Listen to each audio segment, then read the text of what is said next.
Assalamualaikum warahmatullahi wabarakatuh. Perkenalkan, nama saya Mei Sintawati dengan stambuk I1A1-21003, jurusan Manajemen Sumber Daya Perairan. Pada video ini, saya akan menjelaskan dampak negatif bagi ciri dari organisme yang terpapar logam berat.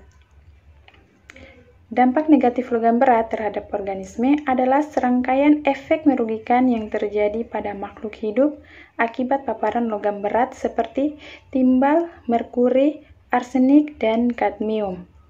Efek ini dapat memengaruhi berbagai aspek kehidupan organisme, termasuk fisiologi, morfologi, perilaku, serta keseimbangan ekosistem. Logam berat dikenal bersifat toksik karena tidak dapat dikeluarkan dengan mudah dari tubuh organisme. Paparan dapat terjadi melalui udara, air, tanah, atau makanan yang tercemar.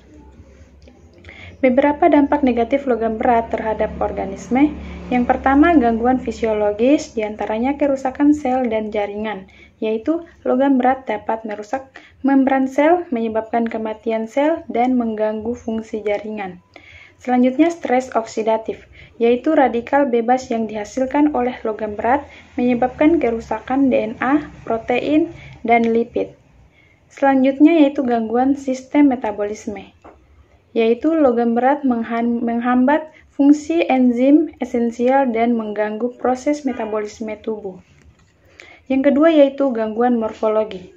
Paparan logam berat dapat menghambat pertumbuhan organisme dan menyebabkan malformasi seperti deformasi organ, pertumbuhan tidak normal, atau cacat lahir pada spesies tertentu. Yang ketiga yaitu gangguan reproduksi. Penurunan fertilitas, yaitu logam berat seperti kadmium dapat mengurangi produksi sperma atau merusak sel telur. Selanjutnya yaitu kematian embrio, yaitu konsentrasi logam berat yang tinggi dapat menyebabkan kegagalan perkembangan embrio atau janin. Yang keempat yaitu perubahan perilaku. Di antaranya penurunan aktivitas. Organisme yang terpapar logam berat sering menunjukkan penurunan aktivitas karena gangguan fungsi saraf. Selanjutnya yaitu gangguan neurologis, yaitu paparan logam berat seperti merkuri dapat menyebabkan gangguan kognitif, tremor, atau disorientasi. Yang kelima yaitu akumulasi dalam jaringan atau bioakumulasi dan biomagnifikasi. Di antaranya efek bioakumulasi. Logam berat yang tidak dapat dikeluarkan oleh tubuh akan terakumulasi dalam jaringan, seperti hati, ginjal, atau tulang. Selanjutnya, efek biomagnifikasi.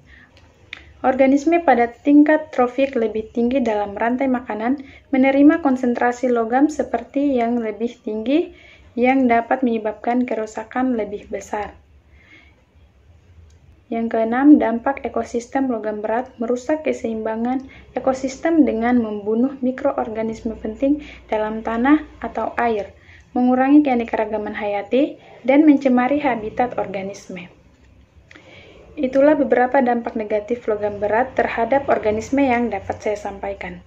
Dampak ini bervariasi tergantung pada jenis logam berat, konsentrasi, durasi paparan, dan jenis organisme yang terkena.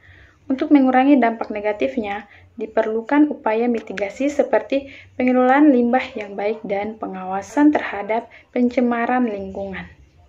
Sekian dari saya. Wassalamualaikum warahmatullahi wabarakatuh.